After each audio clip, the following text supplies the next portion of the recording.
ನಮಸ್ಕಾರ, good evening. ನೀವೆಲ್ಲ ಬಂದಿರೋದು ನಿಜವಾಗ್ಲೂ ಒಂದು special moment. This my first film as a director. ನೀವೆಲ್ಲ ಬಂದು ಸಪೋರ್ಟ್ ಮಾಡ್ತಿರೋದು it means a lot. Thank you so much. ಹೇಳಿ, ಏನು ಹೇಳಿ? ನೀವು ಐ ಥಿಂಕ್ ಟ್ರೈಲರ್ ಅರ್ಧ ಗೊತ್ತಾಯ್ತು. ಅವ್ನು ಕಳೆದೋಗಿರ್ತಾನೆ, ಕರ್ಕೊಂಡ್ಬಂದು ಅವ್ರನ್ನ ಊರಿಗೆ ಸೇರಿಸ್ತಾರೆ.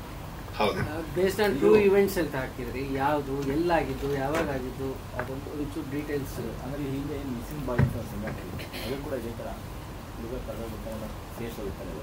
ಇದು ಯಾವ ಇದು ಕಂಟೆಂಟ್ ಹೋಗುತ್ತೆ? ಸಿ ಬೇಸಿಕ್ಲಿ ನೀವು ಹೇಳಿದ್ ಕರೆಕ್ಟ್. ಹುಡುಗ ಕಳೆದೋಗಿರ್ತಾನೆ, ಕರ್ಕೊಂಡ್ಬರೋದು ಟ್ರೈಲರ್ ನೋಡಿದಲ್ಲಿ ಗೊತ್ತಾಗುತ್ತೆ. ಬಟ್ ಇದರಲ್ಲಿ ಮೇನ್ ಏನು ಅಂತಂದ್ರೆ, ನಾವು ಒಂದು ರೇಸಿಸಮ್ ಮತ್ತೆ ನಮ್ಮ ಏನಿದೆ ಬ್ಯಾಕ್ವರ್ಡ್ ಕಮ್ಯುನಿಟಿ ಮೇಲೆ ಶೋಷಣೆ ಆಗ್ತಿದೆಯಲ್ಲ, ಅದ್ರ ಮೇಲೆ ಒಂದು ಸಬ್ಜೆಕ್ಟ್ ನ ತಗೊಂಡ್ ಮಾಡಿರೋಂತ ಒಂದು ಕಥೆ ಇದು. ಇದು 2000 ಇಫ್ ಐಮ್ ನಾಟ್ ರಾಂಗ್ 21-22 ಅಲ್ಲಿ ಒಂದು ಆರ್ಟಿಕಲ್ ಪಬ್ಲಿಷ್ ಆಗಿತ್ತು ನಾರ್ತ್ ಕರ್ನಾಟಕದ ಲೋಕಲ್ ಪೇಪರ್ ಅಲ್ಲಿ. ಹೀಗೆ ಒಂದು ಹುಡುಗ ದೇವ್ರನ್ನ ಮುಟ್ಟಿದ್ದಕ್ಕೆ ಜನರ ಸೇರ್ಕೊಂಡು ಅವನಿಗೆ ಹೊಡೆದಾಕಿರ್ತಾರೆ, ಅವನು ಊರ್ ಬಿಟ್ಟು ಓಡೋಗಿರ್ತಾನೆ.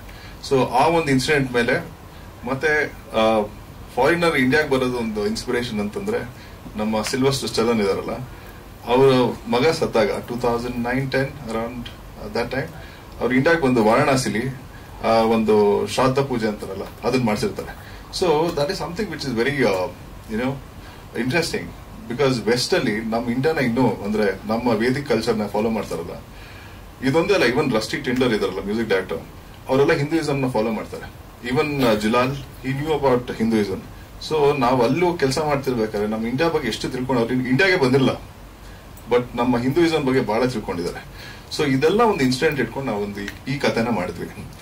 ಅಂಡ್ ನಾವೊಂದು ಈ ಸಿನಿಮಾನ ಮೆಸೇಜ್ ಆಗ್ಲಿ, ಜನಕ್ಕೆ ಬುದ್ಧಿ ಹೇಳ್ಬೇಕಂತ ಆಗ್ಲಿ ಆ ಒಂದು ನಿಟ್ಟಿನಲ್ಲಿ ಮಾಡಿಲ್ಲ ಫಿಲಮ್ನ. It's all about cinema is an entertainment. So ಇದೊಂದು ಡಿಫ್ರೆಂಟ್ ಕತೆ, ಒಂದು ಜನಕ್ಕೆ ರಿಲೇಟ್ ಆಗುವಂತ ಕತೆ ಇವತ್ತಿಗೂ ನಡೀತಿದೆ. ನೀವೆಲ್ಲ ಹಳ್ಳಿಗಳಲ್ಲಿ ನೋಡಿದ್ರೆ, ನಾವು ಸಿಟಿಲಿ ಗೊತ್ತಾಗಲ್ಲ ನಮಗೆ ಯಾರ ಜಾತಿ ಅನ್ನೋದು. ಬಟ್ ಇವತ್ತಿಗೂ ಚಿಕ್ಕ ಚಿಕ್ಕ ಹಳ್ಳಿಗಳಿಗೆ ಹೋದ್ರೆ, ಟೌನ್ಗಳಿಗೆ ಹೋದ್ರೆ ಇವತ್ತಿಗೂ ನಡೀತಿದೆ.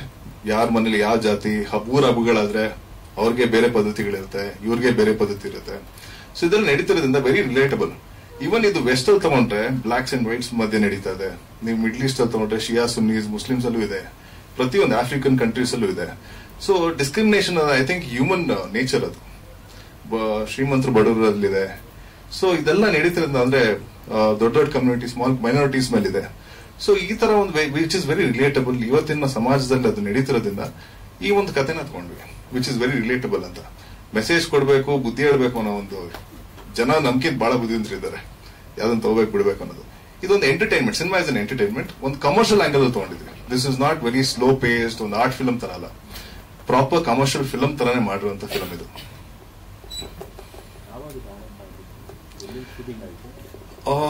ಇದು ಸ್ಕ್ರಿಪ್ಟ್ ಸ್ಟಾರ್ಟ್ ಮಾಡಿದ್ ನಾವು 2022 ಅಕ್ಟೋಬರ್ ನವೆಂಬರ್ ಅಲ್ಲಿ ಸ್ಕ್ರಿಪ್ಟ್ ಸ್ಟಾರ್ಟ್ ಮಾಡಿದ್ವಿ. And we went on floor around March ಇಂದ ಸ್ಟಾರ್ಟ್ ಮಾಡಿದ್ದು. ವಿ ಶಾಟ್ 50% ಮಧ್ಯಪ್ರದೇಶಲ್ಲಿ ಶೂಟ್ ಮಾಡಿದ್ವಿ, ಒಂದು 30% ಚಿಕ್ಕಮಂಗ್ಳೂರಲ್ಲಿ, 20% US. ನಮ್ಗೆ ಇಂಡಿಯಾದಲ್ಲಿ ಶೂಟ್ ಮಾಡೋದು ಈಸಿ ಆಗೋಯ್ತು. ಬಟ್ US ಅಲ್ಲಿ almost V shot for like almost 3 months. ಅಂದ್ರೆ 3 months ಫುಲ್ ಶೂಟ್ ಮಾಡಿಲ್ಲ.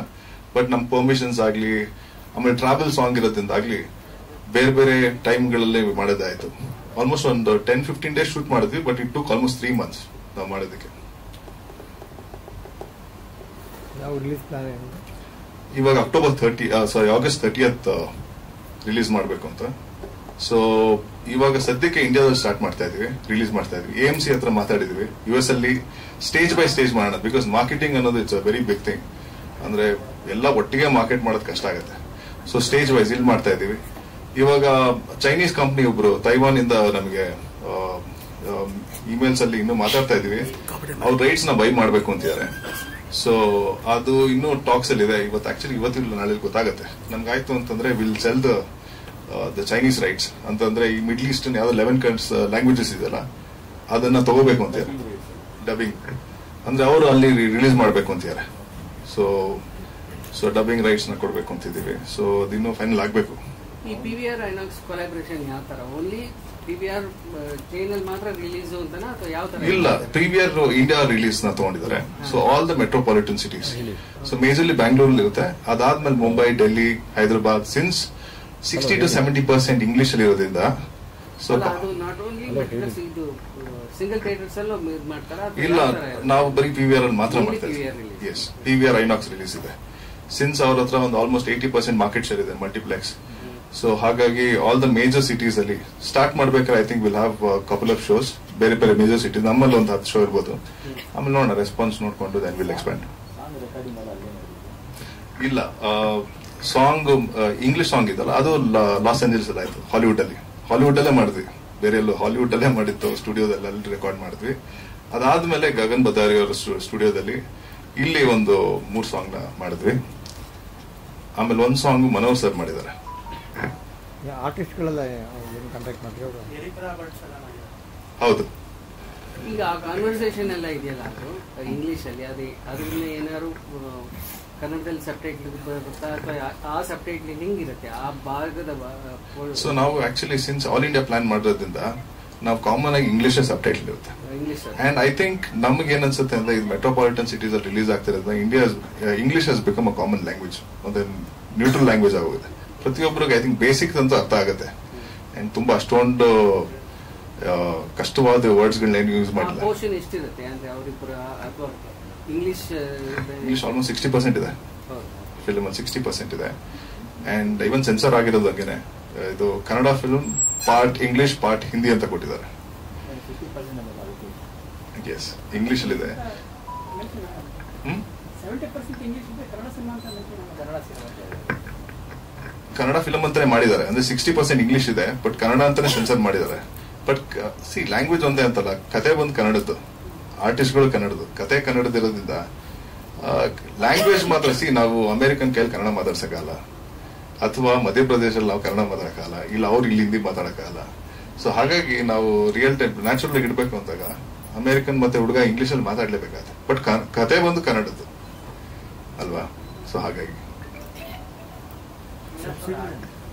ಆರ್ಟಿಸ್ಟ್ ಬಗ್ಗೆ ಹೇಳಿ. ಯಾರು ಕರ್ಸಿದ್ರು ಹ? ಆರ್ಟಿಸ್ಟ್ ಅವ್ರಾಗಿದ್ರು ಕರ್ಸಕ್ಕಾಗಿಲ್ಲ. ಇಲ್ಲಿಗ ಕರ್ಸ್ಬೋದಾಗಿತ್ತು, ಬಜೆಟ್ ಜಾಸ್ತಿ ಆಗ್ಬಿಡೋದು ಅದಕ್ಕೆ. ಹಾಗಾಗಿ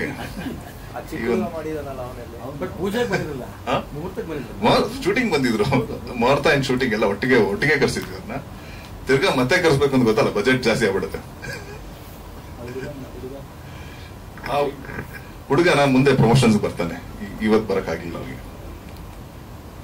ಸರ್, ನೀವೇನ ಕೇಳಿದ್ರಿ? ಎರಿಕ್ ರಾಬರ್ಟ್ಸ್ ಬಗ್ಗೆ ಕೇಳ್ತಿದ್ರಲ್ವಾ? ಸೊ ಅವರು ಆಲ್ಮೋಸ್ಟ್ ಒಂದು 500 ಫಿಲ್ಮ್ಸ್ ಮಾಡಿದ್ದಾರೆ. ಎರಿಕ್ ರಾಬರ್ಟ್ಸ್ ಒಂದು ಸೀನಿಯರ್ ಫಿಲ್ಮ್ ಆಕ್ಟರ್. 70s ಅಲ್ಲಿ ವೆರಿ ಪಾಪ್ಯುಲರ್ ಆಕ್ಟರ್, ಅಂದ್ರೆ ಮೇನ್ ರೋಲ್ಸ್ ಮಾಡ್ತಿದ್ರು. ಇವಾಗ ಕ್ಯಾರೆಕ್ಟರ್ ಆರ್ಟಿಸ್ಟ್ ಆಗಿದ್ದಾರೆ. ಅವರು ಜೂಲಿಯಟ್ ರಾಬರ್ಟ್ಸ್ ಅವರ brother. And Dark Knight, Christopher Nolan ಅಂತ ಫಿಲ್ಮ್ ದೊಡ್ಡ ಫಿಲ್ಮ್ ಮೇಕರ್ಸ್ ಜೊತೆ ಮಾಡಿದ್ದಾರೆ. ಸೊ ಅವ್ರಿಗೆ ನಾವು ಫಸ್ಟ್ ಅಪ್ರೋಚ್ ಮಾಡಿದಾಗ ಗೊತ್ತಿರಲಿಲ್ಲ ಅವ್ರು ಮಾಡ್ತಾರೆ ಅನ್ನೋದು. ಸ್ಕ್ರಿಪ್ಟ್ ಅಂತ ಸಬ್ಮಿಟ್ ಮಾಡಿದ್ವಿ. ಆಲ್ಮೋಸ್ಟ್ ಒಂದು 2 weeks ಡಿಸ್ಕಷನ್ ಆಯ್ತು. ಅಂಡ್ ಸ್ಕ್ರಿಪ್ಟ್ ನಿಜವಾಗ್ಲೂ ಇಷ್ಟ ಆಗಿದ್ದಕ್ಕೆ ಅವ್ರು ಮಾಡಿದ್ರು. ಅಂಡ್ ಅವ್ರು ಕೇಳಿದ ಬಜೆಟ್ ನಮ್ಮ ಕನ್ನಡ ಬಜೆಟ್ಗೆ ಆಗ್ತಿರ್ಲಿಲ್ಲ. ಯಾಕಂದ್ರೆ ನಾವು ಡಾಲರ್ಸ್ ನ ಕಂಪೇರ್ ಮಾಡ್ಬಿಟ್ರೆ, ಅಂತ ಕನ್ವರ್ಟ್ ಮಾಡಿದ್ರೆ, ಹಾಗೂ ನಮ್ಮ ಕನ್ನಡದ ಮಾರ್ಕೆಟ್ ನ ನೋಡಿದಾಗ it was not viable. But then I spoke to I told him, sir, this is the problem, may be future ಯಾವಾಗ ಮಾಡೋಣ, I don't think we can afford you ಅಂತಂದೆ. ಈ side Avinash, you seems to be a nice guy. 2 weeks ಇಂದ ಮಾತಾಡ್ತಿದ್ವಿ. So ಈ side it's okay, ನನಗೇನೋ ಈ film ಮಾಡಬೇಕು ಅನಿಸ್ತಿದೆ, ಐ ಡೂ ಇಟ್. ನಿಮ್ ಬಜೆಟ್ ಏನೋ ನನ್ನೇ ಕೇಳಿದ್ರು. I said it is very embarrassing to give a number ಅಂತಂದೆ. ಇಟ್ಸ್ ಓಕೆ, ನೀವೇನ್ ಖುಷಿನ ಕೊಡಿ ಅಂದ್ಬಿಟ್ಟು ಮಾಡಿದ್ರು. So that was the great thing, being a senior artist. Then when during the shooting I asked him, like, what was one thing that ಏನಕ್ಕೆ ಮಾಡಿದ್ರಿ ಈ ಸಿನಿಮಾನ ಅಂತ. ಈ ಸೆಡ್, ಸಿ, ನಾನು ಇಷ್ಟು ವರ್ಷ ಇಂಡಸ್ಟ್ರಿಗೆ ಕೆಲಸ ಮಾಡಿದ್ದೀನಿ. ನಾವು I want work with new film makers. You never know ಎಲ್ಲಿಂದ ಕ್ರಿಸ್ಟೋಫರ್ ನೋಲೆಂಡ್ ಅಂತ ಹುಡ್ತಾರೆ ಗೊತ್ತಿಲ್ಲ. ಸೊ ಆಪರ್ಚುನಿಟಿ ಕೊಡ್ಬೇಕು ನಾನು ಯಂಗ್ಸ್ಟರ್ಸ್ಗೆ, ಅದಕ್ಕೆ ಈ ಫಿಲಮ್ ಮಾಡಿದೆ ಅಂತಂದ್ರು. So that was a great thing, being a senior actor. ನಮ್ಮಂತ ಫಸ್ಟ್ ಟೈಮ್ ಫಿಲ್ಮ್ ಮೇಕರ್ಸ್ಗೆ ನ್ಯೂ ಪ್ರೊಡಕ್ಷನ್ ಹೌಸ್ ನಮ್ ಕೆಲಸ ನೋಡಿದಂದ್ರೆ ಶಾರ್ಟ್ ಫಿಲ್ಮ್ಸ್ ನೋಡಿದ್ರು, ಬಟ್ ಏನು ಹೆಸರಿಲ್ಲ, ಏನಿಲ್ಲ, ಬಟ್ ದುಡ್ಗೂ ಇಲ್ಲ, ಮಾಡಿದಾರಂದ್ರೆ that is something very great of it. ತುಂಬಾ ಖುಷಿ ಆಗುತ್ತೆ ಕೆಲಸ ಮಾಡೋದಕ್ಕೆ.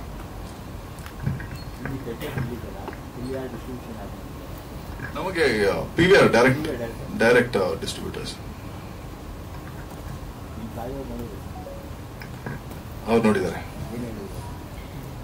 ನಮ್ಮ ಮನೆಯಲ್ಲಿ ಜಾಸ್ತಿ ರಿಯಾಕ್ಷನ್ಸ್ ಇರಲ್ಲ.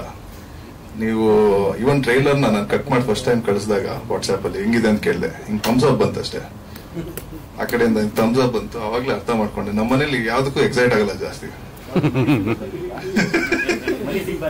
ಇಲ್ಲ, ನಮ್ಮ ಅಪ್ಪ ಹೇಳಿದ್ರು ಫಸ್ಟ್ ಫಿಲಮ್ ನಾವು ಪ್ರೊಡ್ಯೂಸ್ ಮಾಡಕ್ ಹೋಗ್ತೀನಿ ಅಂದಾಗ ಹೇಳಿದ್ರು, ನಿನ್ ಚಟಿನೂ ಉಳಿಯಲ್ಲ ನೋಡ್ಕೊಂತ ಇರು ಅಂತ ಇದ್ರು. ಬಟ್ ಆದ್ರೂ ಫಿಲಮ್ ಮಾಡಿದ್ರಿ, ದುಡ್ಡು ಬರಲ್ಲ ಅಂತ. ಅನುಭವ ಇದೆ ಆಲ್ರೆಡಿ 2009 ಮಾಡಿದರೆ ಸಿನಿಮಾ ಅನುಭವ ಇರೋದ್ರಿಂದ ಅನುಭವ ಇರುತ್ತೆ ಸಿನಿಮಾಗೆ. ಹೌದೌದು, ತುಂಬಾನೇ ಕಷ್ಟ ಇದೆ ಇವತ್ತಿಗೆ ಸಿನಿಮಾ ಒಂದು. ಅದು ನಾವು ಈ ತರ ಒಂದು ಕಾನ್ಸೆಪ್ಟ್ ಬೇಸ್ಡ್ ಸಿನಿಮಾ ಮಾಡೋದು, it is a very risky business. Cinema end of the day it is business. So ನಾವ್ ಏನೇ ಕ್ರಿಯೇಟಿವ್ ಅಂದ್ರು ಏನೇ ಮಾಡಿದ್ರು we have to at least get back what we have invested at least. But today's market is very tough. Kannada OTT ಅವ್ರು ತಗೊಂತಿಲ್ಲ, ಥಿಯೇಟರ್ಗೆ ಜನ ಬರ್ತಿಲ್ಲ, and they are expecting ಎಲ್ಲಾನು OTTಗೆ ಬರುತ್ತೆ ಅಂತ. OTT ಅಷ್ಟು ನಿಮ್ಗೆ ಸಿಗಲ್ಲ. So just better then YouTube ಅದಷ್ಟೇ OTT ಅನ್ನೋದು revenue wise. But one good thing with OTT is that you get a reach. As a film maker ನಿಮ್ ಕಥೆನ ಎಲ್ಲರಿಗೂ ಗೊತ್ತಾಗಬೇಕು ಅನ್ನೋದಕ್ಕೆ OTT is a very good thing. ನಿಮ್ಗೆ ಒಳ್ಳೆ ರೀಚ್ ಸಿಗುತ್ತೆ, ವರ್ಲ್ಡ್ ವೈಡ್ ಜನ ನೋಡ್ತಾರೆ. But as far as economy ಅಂತ ನೋಡಿದಾಗ ಇದು I think the main hero itself is the concept. So first day ಜನ ನೋಡಿ, ಇಲ್ಲ ನೀವು ಪ್ರೀಮಿಯರ್ ಶೋ ನೋಡಿ ನಿಜವಾಗ್ಲೂ ಕತೆ ಇಷ್ಟ ಆಗಿ ನೀವೇನ ಪ್ರಮೋಟ್ ಮಾಡಿ ಜನಕ್ಕೂ ಇಷ್ಟ ಆದ್ರೆ ಮೇ ಬಿ ಸಕ್ಸಸ್ ನೋಡ್ಬೋದು.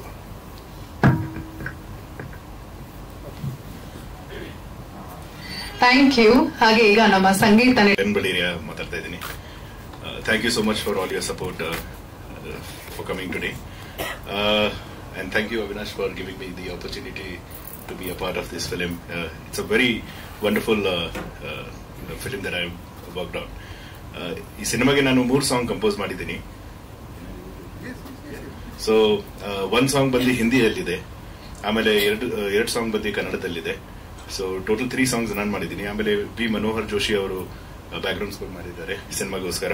ಆಮೇಲೆ ರಸ್ಟಿ ಟಿಂಡರ್ ಅಂತ country band from Hollywood, they have done the title song of the film. I think ಇದಕ್ಕಿಂತ ಜಾಸ್ತಿ ನನ್ನ ಕಡೆ ಏನು ಹೇಳಕ್ಕಿಲ್ಲ. So I think I have already spilled a lot of beans here. Thank you. Thank you Gagan ಅವ್ರೆ. ಹಾಗೂ ಕನ್ನಡದಲ್ಲೂ ಕೂಡ ಚೆನ್ನಾಗಿ ನಿರೂಪಣೆಯನ್ನ ಮಾಡ್ತಾರೆ. ಸೊ ಇವಾಗ ಅಂಕಿತ ಅವ್ರ ಒಂದು ಹಾಡಿಂದ ಶುರು ಮಾಡ್ತೀರಾ? ನಿಮ್ ವಾಯ್ಸ್ ತುಂಬಾ ಚೆನ್ನಾಗಿದೆ. Why did you sing 2 lines? ಖಂಡಿತ ಹಾಡೋಣ. ಅಲ್ಲ, ಇವತ್ತು ವಿಶ್ವ ಛಾಯಾಗ್ರಾಹಕರ ದಿನ ಆಗಿರೋದ್ರಿಂದ ಬಹುಶಃ ನಿಮ್ಗೆಲ್ಲ ಡೆಡಿಕೇಟ್ ಮಾಡಿ ಹಾಡಬಹುದೇನೋ. ಯಾವ ಹಾಡ್ ಹಾಡ್ಬೇಕು ಈ ಸಂದರ್ಭಕ್ಕೆ ಅಂತ ಗೊತ್ತಾಗ್ತಿಲ್ಲ. ಮೇ ಬಿ ಕಣ್ಗಳ ಬಗ್ಗೆ ಮಾತಾಡಿದ್ರೆ ನೀವೆಲ್ಲ ಕ್ಯಾಮ್ರಾ ಹಿಂದೆ ನಿಂತು ಕೆಲಸ ಮಾಡುವಂತಹ ಕಣ್ಗಳಾಗಿರೋದ್ರಿಂದ ಸ್ವಲ್ಪ ಪಾಠ ಆಗ್ಬಿಡುತ್ತೆ. ಅಪ್ಪು ಸದ್ಯ ಹಾಡ್ತೀನಿ. ನಿನ್ನ ಕಂಗಳ ಬಿಸಿಯ ಹನಿಗಳು 100 ಕಥೆಯ ಹೇಳಿವೆ, ನಿನ್ನ ಪ್ರೇಮದ ನುಡಿಯ ಕೇಳಿ 100 ನೆನಪು ಮೂಡಿದೆ. ತಂದೆಯಾಗಿ ತಾಯಿಯಾಗಿ ಮಮತೆಯಿಂದ ಬೆಳೆಸಿದೆ, ನಿನ್ನ ಲಾರನ ಉಸಿರಿನಲ್ಲಿ ನಾರದ ನಾನಿನ್ನ ಏನು ಬೇಡೆನು, ಬಳ್ಳಿಯಂತೆ ಹಬ್ಬಿ ನಿನ್ನ ಆಸರೆಯಲಿ ಬೆಳೆದೆನು. ನನ್ನ ತಾಯಿಯ ಪಾದದಾಡಿ ಬೇರೆ ಏನನ್ನು ಅರಿಯೇನು, ನೀನೆ ನನ್ನ ದೇವನು. ನಿನ್ನ ಕಂಗಳ ಬಿಸಿಯ ಹನಿಗಳು 100 ಕಥೆಯ ಹೇಳಿವೆ, ನಿನ್ನ ಪ್ರೇಮದ ನುಡಿಯ ಕೇಳಿ 100 ನೆನಪು ಮೂಡಿದೆ, 100 ನೆನಪು ಮೂಡಿದೆ. ಇದು ಬಡವರ ಬಂಧು ಡಾಕ್ಟರ್ ರಾಜ್ಕುಮಾರ್ ಅವರು ತಂದೆ ಮಗನ ಒಂದು ಸಂಬಂಧದ ಬಹುಶಃ ಕಲಾವಿದರು ಇದನ್ನ ಕ್ಯಾಮ್ರಾಗೆ ಹಾಡು ಅಂತ ಕಾಣಿಸುತ್ತೆ.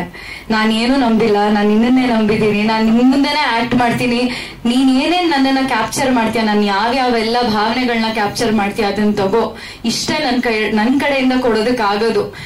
ನಮ್ಮ ಅಪ್ಪ ಅಮ್ಮನೂ ನನ್ಗಿದೆ ಹೇಳ್ಕೊಟ್ಟಿರೋದು. ನನ್ನ ತಾಯಿ ಪಾದದಂಡ ನನ್ಗೇನೋ ನನ್ಗೇನೇನೋ ಗೊತ್ತಿಲ್ಲ ಅನ್ನೋ ಒಂದು ಭಾವನೆಯಲ್ಲಿ ಈಗ ನನ್ಗೆ ಹಾಡುವಾಗ ನನ್ಗೆ ಅದ ಅರಿವಾಗ್ತಾ ಇದೆ. ಸೊ ಇವತ್ತು ಎಲ್ಲ ಯಾರ್ಯಾರೆಲ್ಲ ಕ್ಯಾಮ್ರಾಮನ್ ಇದಾರೆ ನಿಮ್ಮೆಲ್ರಿಗೂ ಥ್ಯಾಂಕ್ ಯು. ನೀವ್ ನಮ್ಮನ್ನ ಕ್ಯಾಪ್ಚರ್ ಮಾಡ್ಲಿಲ್ಲ ಅಂತ ಅಂದ್ರೆ ಬಹುಶಃ ಕಾಡಲ್ಲಿ ಕುಣಿಯೋ ಅಂತಹ ನವಿಲು ಕುಣಿಯುತ್ತೆ ಅಂತ ಗೊತ್ತಾಗೋದಕ್ಕೆ ಯಾರಾದ್ರೂ ನೋಡ್ಬೇಕು. ನೋಡೋದಕ್ಕೆ ಅವಕಾಶ ಮಾಡ್ಕೊಳ್ಳೋದು ನೀವೆಲ್ಲ. ಸೊ ನಿಮ್ಗೆ ಥ್ಯಾಂಕ್ಸ್. ಅಂಡ್ ಹಾಡೋದಕ್ಕೆ ಹೇಳಿದಕ್ಕೆ ಥ್ಯಾಂಕ್ ಯು ಸೋ ಮಚ್. ಎಲ್ಲ ನಿಮ್ಗೋಸ್ಕರ ಡೆಡಿಕೇಟ್ ಮಾಡಿದ್ದಾರೆ. ಅಂಡ್ ಆಲ್ಸೋ ಗಗನ್ ಅವರೇ ಗಮನಿಸ್ಕೋಬೇಕು ನೀವು ನಮ್ ಪ್ರತಿಭೆನ. ಇಲ್ಲ ಅದಕ್ಕೆ ಇದು ರಾಜ್ಕುಮಾರ್ ಅವ್ರ ಆಡಿರೋದು ಅಪ್ಪು ಅಂದ್ರೆ ಅವರು ರಾಜ್ಕುಮಾರ್ ಸರ್ ನಿಧನರಾದ ನಂತರ ಅಪ್ಪು ಸರ್ ಅವರು ರೆಕಾರ್ಡ್ ಮಾಡಿದ್ರು. ಅವಾಗ ಇದು ತುಂಬಾನೇ ಸೂಪರ್ ಹಿಟ್ ಆಯ್ತು ಈ ಹಾಡು. ಹೌದು ಹೌದು ಹೌದು ಹೌದು. ಈಗ ಸಿನಿಮಾದ ಬಗ್ಗೆ ಹೇಳ್ಬೇಕು ಅಂತ ಹೇಳಿದ್ರೆ, ಈಗ ಸಂಗೀತಕ್ಕೂ ಸಂಬಂಧಕ್ಕೂ ಸಂವಾದ ಬೇಡ ಅಂತ ಹೇಳ್ತಾರೆ. ನೀನು ಒಂದು ಭಾಷೆ ಅವಶ್ಯಕತೆ ಇಲ್ಲದೆ ಭಾವನೆಗಳನ್ನ ಅರ್ಥ ಮಾಡ್ಕೊಳ್ಳೋದಕ್ಕೆ ನಾವ್ ಹೇಳ್ತೀವಿ, ಇಲ್ಲಪ್ಪ ಮ್ಯೂಸಿಕ್ ನ ಕೇಳಿದ ತಕ್ಷಣ ನಮ್ಗೆ ಏನೋ ಒಂಥರ ಕಣ್ಣಲ್ಲಿ ನೀರು ಬಂದ್ಬಿಡ್ತು ಅಂತ. ಅದ್ರ ಭಾಷೆ ಗೊತ್ತಿರೋದಿಲ್ಲ, ಆ ಭಾಷೆ ಗಾಳಿ ಗಂಧ ಏನೂ ಅರಿವಿರೋದಿಲ್ಲ. ಆದ್ರೂ ನಾವ್ ಹೇಗೆ ಕನೆಕ್ಟ್ ಆಗ್ತೀವಿ, ಅದೇ ರೀತಿ ಒಂದು ಸಂಬಂಧ ಹುಟ್ಟೋದಕ್ಕೆ ಭಾಷೆಯ ಅವಶ್ಯಕತೆ ಇಲ್ಲ ಅನ್ನೋದು ನಮ್ಮ ಸಿನಿಮಾದಲ್ಲಿ ನಾವು ತೋರಿಸಿದೀವಿ. ಇದರಲ್ಲಿ ಏನಂತ ಹೇಳಿದ್ರೆ 3 ಜಾಗಗಳು ಬರುತ್ತೆ. ಒಂದು ಪಾಶ್ಚಾತ್ಯ ಪ್ರಪಂಚ ಹೇಗಿರುತ್ತೆ ಅನ್ನೋದೊಂದು, ಕರ್ನಾಟಕದಲ್ಲಿ ಜೀವನ ಹೇಗ್ ಮಾಡ್ತಾರೆ ಅನ್ನೋದು ಇನ್ನೊಂದು, ಇದ್ರ ಮಧ್ಯ ಮಹೇಶ್ವರದಲ್ಲಿ ನಡೆಯುವಂತಹ ಕಥೆ. ಈ ಕಥೆ ಒಂದಕ್ಕಿಂತ ಒಂದು ವಿಭಿನ್ನವಾಗಿರುತ್ತೆ, ಪಾತ್ರಗಳು ಕೂಡ ವಿಭಿನ್ನವಾಗಿರುತ್ತೆ. ಮಾತಾಡೋ ಭಾಷೆ ಬೇರೆ ಇರ್ಬೋದು, ಆದ್ರೆ ಭಾವನೆ ಇರೋದು ಒಂದೇ. ಆ ಒಂದು ಭಾವನೆಯನ್ನ ಇಟ್ಕೊಂಡು ಇಡೀ ಸಿನಿಮಾ ಪ್ರಯಾಣ ಮಾಡುತ್ತೆ, ಅಂದ್ರೆ ಜರ್ನಿ ಮಾಡುತ್ತೆ. ನಿಮ್ಮನ್ನು ಕೂಡ ಪ್ರಯಾಣಿಕರನ್ನಾಗಿ ಕೂರಿಸಿ ಅಲ್ಲಿಂದ ಶುರು ಆದಂತಹ ಕತೆ ಎಲ್ಲೆಲ್ಗೆಲ್ಲ ಹೋಗ್ತಿದೆ. 2 ಪಾತ್ರವನ್ನ ಇಟ್ಕೊಂಡು ತುಂಬಾ ಅಚ್ಚುಕಟ್ಟಾಗಿ ಕಥೆಯನ್ನ ಬರೆದಿದ್ದಾರೆ. ಅಂಡ್ ಆ 2 ಪಾತ್ರಗಳ ನಡುವೆ ಯಾವುದೇ ಸಂಬಂಧ ಇಲ್ಲ, ಸಂವಾದ ಯಾವ ಥರನೂ ಇಲ್ಲ. ಅಥವಾ ಏನಂತ ಹೇಳಿದ್ರೆ ನೀವು ಸಿನಿಮಾನ ನೋಡುವಾಗ್ಲೇ ಓಕೆ ಇವರಿಬ್ಬರ ನಡುವೆ ಇಷ್ಟು ಒಂದೊಳ್ಳೆ ಬಾಂಡಿಂಗ್ ಇದೆಯಲ್ಲಪ್ಪ, ಏನಿರ್ಬೋದು ಕಾರಣ, ಯಾವ ಕಾರಣಕ್ಕೆ ಇವರಿಬ್ರು ಇಷ್ಟೊಂದು ಕಷ್ಟಪಡ್ತಿದ್ದಾರೆ, ಏನಿರಬಹುದು ಇವರ ಗುರಿ. ಆ ಪ್ರಯಾಣವನ್ನ ನೀವು ವೀಕ್ಷಿಸೋದಕ್ಕೆ ಥಿಯೇಟರ್ಗೆ ಬರಬೇಕು. ಜೊತೆಗೆ ನನ್ನ ಪಾತ್ರ ಏನಂತ ಹೇಳಿದ್ರೆ, ನಾನು ಬಹುಶಃ ಆ ಪ್ರಯಾಣದ ಒಂದು ಪ್ರಮುಖ ಘಟ್ಟದಲ್ಲಿ ಅಂತ ಅಂದ್ರೆ ಒಂದು ತಿರುವಿನಲ್ಲಿ ಕಾಣಿಸ್ಕೊಳ್ಳುವಂತಹ ಪಾತ್ರ. ತುಂಬಾ ಕಮ್ಮಿ ಸಮಯಕ್ಕೆ ನಾನು ಬಂದ್ರೂ ಕೂಡ ಆ ಒಂದು ಪಾತ್ರಕ್ಕೆ ತುಂಬಾನೇ ವೆಯ್ಟೇಜ್ ಇದೆ. ಹಾಗಾಗಿ ಇವರು ನನಗೆ ಸ್ಕ್ರಿಪ್ಟ್ ಅನ್ನ ನನಗೆ ಓದಿ ಹೇಳಿದಾಗ ತುಂಬಾನೇ ಇಷ್ಟ ಆಯ್ತು. ಮಹೇಶ್ವರದಲ್ಲಿ ನಾವು ಶೂಟ್ ಮಾಡಿದೀವಿ. ಮಹೇಶ್ವರ ಅನ್ನೋದು ಒಂದು ರೀತಿಯಾಗಿ ಮಿನಿ ವಾರಣಾಸಿ ತರಾನೇ ಕಾಣಿಸುವಂತಹ ಪ್ರದೇಶ. ನಾನು ಅಲ್ಲಿ ಹೋಗಿ ನಟನೆ ಮಾಡೋದಕ್ಕಿಂತ ಮುಂಚೆ ನನ್ನ ಪಾತ್ರ ಇದರಲ್ಲಿ ಏನಂತ ಹೇಳಿದ್ರೆ, NGOದಲ್ಲಿ ಕೆಲಸ ಮಾಡ್ತಿರ್ತಾಳೆ. ನನ್ನ ಹೆಸರು ಅರುಂಧತಿ ಅಂತ. ಇದರಲ್ಲಿ ಈ ಪಾತ್ರದ ಪರಿಚಯ ನನಗೆ ನಾನೇ ಮಾಡ್ಕೋಬೇಕು ಅಂತ ಅಂದಾಗ, ಅಥವಾ ಇದಕ್ಕೆ ಸಂಬಂಧಪಟ್ಟಂಗೆ ಯಾವ ರೀತಿ ಹೋಮ್ವರ್ಕ್ ಮಾಡ್ಬೇಕು ಅಂತ ಹೇಳಿದಾಗ, ನಂಗೆ ಮಹೇಶ್ವರ ಜಾಗದಲ್ಲೇ ಒಬ್ರು ಅಹಿಲ್ಯಬಾಯಿ ಹೋಲ್ಕರ್ ಅಂತ ಇದ್ದಾರೆ. ಇವರು ಮಾಧ್ವ ಅಥವಾ ಮಾಲ್ವಾ ಕಿಂಗ್ಡಮ್ ನ ರಾಣಿ ಆಗಿದ್ರು, ರಾಜ್ಕುಮಾರಿ ಆಗಿದ್ರು. ಹೋಲ್ಕರ್ ಅನ್ನೋ ಒಂದು ಪ್ರದೇಶಕ್ಕೆ ಬಂದು ಅರಸಿ ಆಗ್ತಾರೆ. ರಾಣಿ ಆದ ನಂತರ ಅವರ ಪತಿಯನ್ನ ಕಳ್ಕೊತಾರೆ. ಅಂದ್ರೆ 2 ಮಕ್ಕಳಾಗುತ್ತೆ, ಪತಿಯನ್ನ ಕಳ್ಕೊತಾರೆ. ಹೋಗ್ತಾ ಹೋಗ್ತಾ ಮಕ್ಕಳಿಗೂ ಕೂಡ ಒಂದು ರೋಗ ಏನೋ ಬರುತ್ತೆ. ಇಷ್ಟೆಲ್ಲ ಕಷ್ಟಪಡುವಂತಹ ರಾಣಿ, ಅಂದ್ರೆ ಇದು ನಿಜವಾದ ಕಥೆ, ಆ ಮಹೇಶ್ವರ ಫೋರ್ಟ್ ಅಲ್ಲಿ ನಡೆದಿರುವಂತಹ ಕಥೆ. ಈ ರಾಣಿ ಎಷ್ಟೇ ಡಿಫಿಕಲ್ಟೀಸ್ ಅಥವಾ ಏನಂತ ಹೇಳ್ತಾರೆ ಅಡೆತಡೆಗಳನ್ನ ನೋಡಿದ್ರು ಕೂಡ ತನ್ನಲ್ಲಿರುವಂತಹ ಚೈತನ್ಯವನ್ನ ಬಿಡದೆ, ವಾರಣಾಸಿಯಲ್ಲಿ ನಾವು ಹೇಗೆ ಘಾಟ್ ಅನ್ನೋ ಪ್ರದೇಶವನ್ನ ನೋಡ್ತೀವಿ ಅದೇ ರೀತಿ ಮಹೇಶ್ವರದಲ್ಲಿ ಘಾಟ್ ಅನ್ನ ನಿರ್ಮಿಸ್ತಾಳೆ. ಆಮೇಲೆ ಒಂದು ಹ್ಯುಮ್ಯಾನಿಟೇರಿಯನ್ ಅಂತ ಏನ್ ಹೇಳ್ತಾರೆ, ನಮ್ಮ ಮೈ ಹೀರೋ ಕಾನ್ಸೆಪ್ಟ್ ಅಲ್ಲೂ ಕೂಡ ಅಂದ್ರೆ ಪ್ರೀತಿ ಒಂದು ಇದ್ರೆ ಸಾಕು, ನೀನ್ ಏನ್ ಬೇಕಾದ್ರೂ ಮಾಡಬಹುದು ಅನ್ನೋದನ್ನ ಕೂಡ ಈ ಅಹಿಲ್ಯಬಾಯಿ ಫಾಲೋ ಮಾಡಿರೋದು. ನಾವು ಮಹೇಶ್ವರ ಸ್ಯಾರೀಸ್, ಮಹೇಶ್ವರಿ ಸಿಲ್ಕ್ ಸ್ಯಾರೀಸ್ ಉಟ್ಕೋತೀವಿ, ಪ್ರಪಂಚಾದ್ಯಂತ ಅದು ತುಂಬಾನೇ ಫೇಮಸ್. ಅದಕ್ಕೆ ಕಾರಣ ಆಗಿದ್ದು ಅಹಿಲ್ಯಬಾಯಿ ಕೂಡ. ಹಾಗೆ ಅರುಂಧತಿ ಪಾತ್ರ ಕೂಡ ಈ ಮಹೇಶ್ವರಿ ಸಿಲ್ಕ್ ಸ್ಯಾರೀಸ್ ಏನಿದೆ ಅದನ್ನ ನೇಯ್ತಾರೆ ಅಲ್ವಾ. NGO ಕೆಲಸ ಮಾಡ್ತಾ ಆ ನೇಯೋ ಒಂದು ಸ್ಥಳದಲ್ಲಿ ಅವಳು ಎಲ್ಲರಿಗೂ ಊಟ ಆಗ್ಲಿ ಅಥವಾ ಆಶ್ರಯವನ್ನ ನೀಡುವಂತ ಒಬ್ಳು ಹುಡುಗಿ. ಸೊ ಈ ಒಂದು ಅಹಿಲ್ಯಬಾಯಿಯ ಒಂದು ರೆಫರೆನ್ಸ್ ಅನ್ನ ಇಟ್ಕೊಂಡು ಯಾವ ರೀತಿ ಕಂಪೋಸ್ಡ್ ಕ್ಯಾರೆಕ್ಟರ್ ಇರಬಹುದು, ಅವಳು ಯಾವ ರೀತಿ ಜನರನ್ನ ನೋಡ್ತಾಳೆ, ಇಲ್ಲಿ ಭೇದ ಭಾವ ಅನ್ನೋದು ಮಾಡ್ತಾಳ, ಪ್ರೀತಿಯೊಂದೇ ಇದ್ರೆ ಸಾಕು, ಯಾವ್ದಕ್ ಬೇಕಾದ್ರೂ ನುಗ್ಗೋದಕ್ಕೆ ರೆಡಿ ಇದ್ದಾಳೆ. ಹಾಗಂತ ತುಂಬಾ ವೈಲೆಂಟ್ ಆಗಿಲ್ಲ, ಅಗ್ರೆಸಿವ್ ಆಗಿಲ್ಲ, ತುಂಬಾನೇ ಪೀಸ್ಫುಲ್ ಆಗಿ ಕಾಮ್ ಆಗಿ ಕೆಲಸ ಮಾಡುವಂತಹ ಹುಡುಗಿ ಅರುಂಧತಿ ನನ್ನ ಪಾತ್ರ. ಸೊ ನನ್ನ ಬಳಿ ಅವನು ಆ ಹುಡುಗ ಏನ್ ನೋಡ್ತೀರಾ, ಆ ಹುಡುಗ ನನ್ನ ಬಳಿ ಬರ್ತಾನೆ. ಅವನ ಭಾಷೆ ನನಗ್ ಗೊತ್ತಿಲ್ಲ, ನನ್ನ ಭಾಷೆ ಅವನು ಗೊತ್ತಿಲ್ಲ, ಆದ್ರೆ ನಮ್ಮಿಬ್ಬರ ಸಂಬಂಧ ಹೇಗಿದೆ.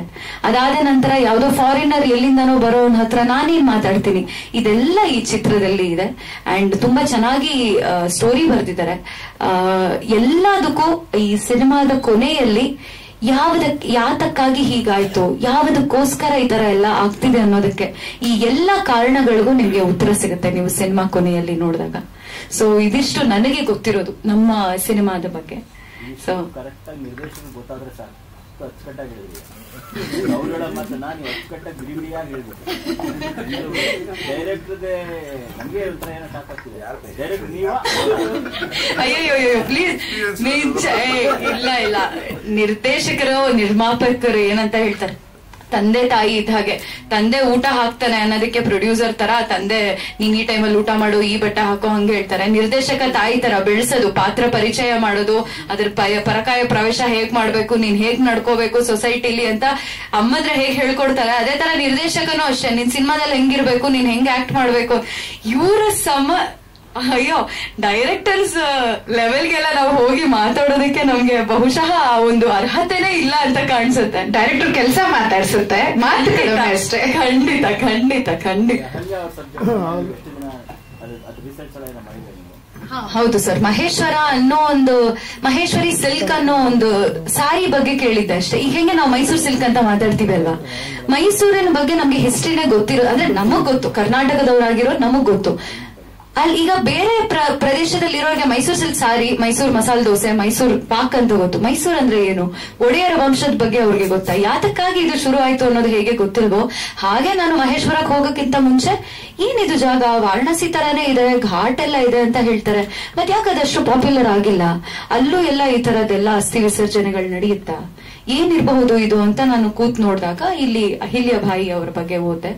ಅದು ಎಷ್ಟು ಚೆನ್ನಾಗಿತ್ತು ಅಂತ ಹೇಳಿದ್ರೆ, ನಾವು ಮಧ್ಯಪ್ರದೇಶಲ್ಲಿ ಫ್ಲೈಟ್ ಇಂದ ನಾವು ಏರ್ಪೋರ್ಟ್ ಅಲ್ಲಿ ಇಳಿದಿದ್ದೀವಿ, ಅಲ್ಲಿ ದೊಡ್ಡ ಸ್ಟ್ಯಾಚ್ಯೂ ಇದೆ ಅವ್ರದ್ದು, ಅಷ್ಟು ಪ್ರೀತಿ ಮಾಡ್ತಾರೆ. ಈಗ ಹೇಗೆ ನಾವು ಮದರ್ ತೆರೇಸಾ ಬಗ್ಗೆ ಮಾತಾಡ್ತೀವಿ, ಅದೇ ತರ ಆ ಒಂದು ಚಿಕ್ಕ ಪ್ರದೇಶ ಮಹೇಶ್ವರ ಅನ್ನೋ ಪ್ರದೇಶ ಏನಿದೆ, ಅಲ್ಲಿ ಅಹಿಲ್ಯ ಬಾಯಿ ಅವ್ರ ಬಗ್ಗೆ ಮಾತಾಡ್ತಾರೆ. ತುಂಬಾನೇ ಒಳ್ಳೆ ವ್ಯಕ್ತಿ ಅಂತ ಅವರು. ಮೊದಲನೇದಾಗಿ ತುಂಬಾ ಶ್ರಮ ವಹಿಸಿ ಸಾಕಷ್ಟು ಜನರಿಗೆ ಊಟ ತಿಂಡಿ ಕೆಲಸ ಕೊಟ್ಟಂತಹ ಒಂದು ಆಂಟ್ರಪ್ರನರ್ ಅಂತ ಹೇಳ್ತಾರಲ್ಲ ಹಾಗೆ.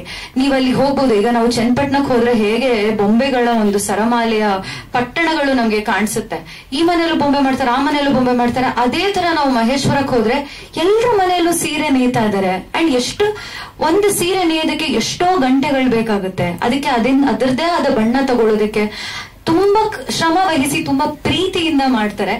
ಇದನ್ನ ನೋಡಿದಾಗ ಅಪ್ಪ ಸದ್ಯ ನನ್ಗೆ ಈ ತರ ಒಂದು ಪಾತ್ರ ಸಿಕ್ಕಿದ್ಯಲ್ಲಪ್ಪ, ನಾನು ಮಾಡ್ಬೇಕು ಇದನ್ನ ಅಂತ ಅನ್ಸಿ ನನ್ಗೆ ಓದಿದ್ದು ಇದ್ರ ಬಗ್ಗೆ.